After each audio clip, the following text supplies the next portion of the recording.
Assalamualaikum warahmatullahi wabarakatuh. Bertemu kembali dengan nama saya Junior Pasadita N. Oke, hari ini kita membahas yang simpel-simpel terlebih dahulu. Untuk itu kalian bisa pencet komen, like, and subscribe. Untuk itu kami dalam ini kita akan membahas yang berkaitan dengan suatu hal yang pasti ada, yaitu pendidikan. Dalam ini pendidikan Indonesia semakin mundur. Kenapa kok pendidikan Indonesia semakin mundur? Karena pendidikan kita tuh masih memegang lebih banyak teori daripada prakteknya.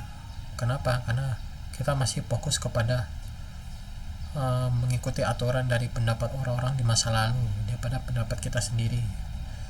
Itu satu, yang pertama.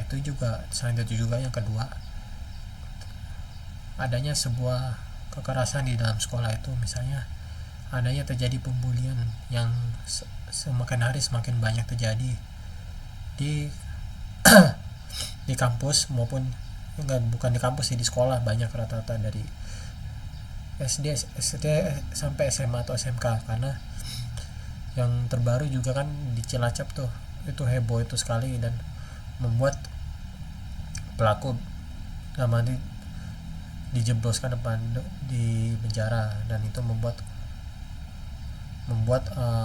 bullying itu semakin marak terjadi di sekolah. Karena itu tadi, karena kan kumo terhadap suatu pelajaran yang banyak. Dalam arti kan dari kita tuh sekolah juga dalam arti kurang itu jam kita tuh lama kayak jam buruh, jam kerja. Dalam arti kita mulai sekolah itu dari jam 7 sampai jam 4 sore. Itu tuh kalau dibilang itu padat banget.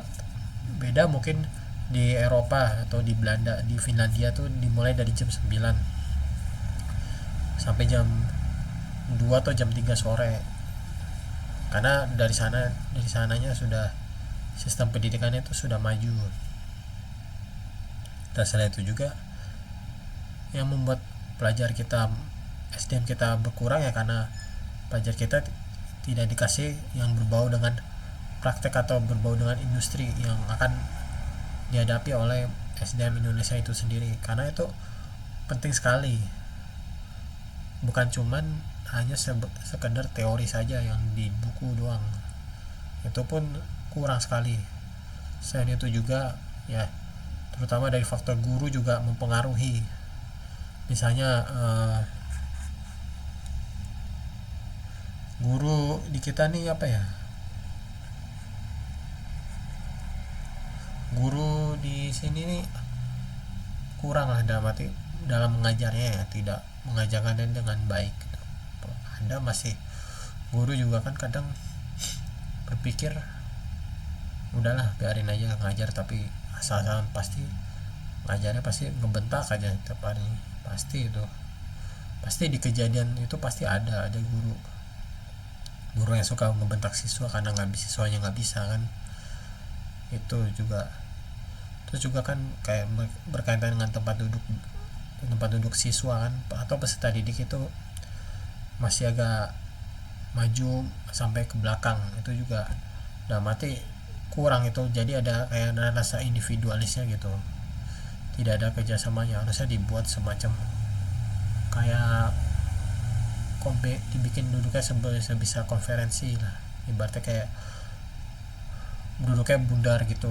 Jadi ada kerjasamanya dalam membuat suatu tugas, harusnya ada di situ. Cuman bagi lagi sistem kita masih kurang, dan yang aneh dibilang karena kita masih memakai seragam. Kita tidak bisa berekspresi secara sendiri maupun individu kita sendiri secara keyakinan atau kebebasan kita, karena kita masih dibatasi oleh hal-hal berbau seragam atau baju sekolah. Itu yang membuat kita sampai gedenya kita kurang berekspresi atau lebih mandiri lagi. Itu satu.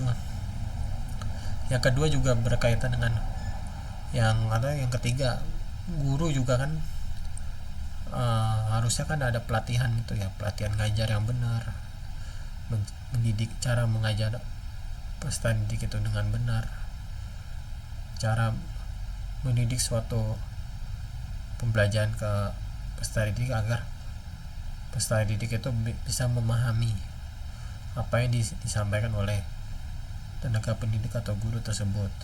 Cuma kan ya seperti kita tahu lah, bahwasanya pendidikan kita tuh kurang lah, dalam arti kita lebih fokus ke bidang tertentu ya, dalam arti MTK, IPA itu yang harus diutamain daripada mungkin pelajaran lain kayak seni budaya, IPS itu kurang. Harusnya pendidikan kita itu lebih condong harusnya ke minat bakat peserta didik itu sendiri atau siswa itu sendiri. Nah itu harusnya dimulai dari SD, itu sudah ada harusnya tuh, harusnya. Cuma ya balik lagi ya, pendidikan kita harus diubah benar-benar, karena pendidikan kita tuh masih dikuasai orang-orang dulu lah, yang mana masih ada prinsip otoriter, dalam arti kita belum bisa kebebasannya belum dapat. Nah itu juga yang selanjutnya berkaitan dengan guru,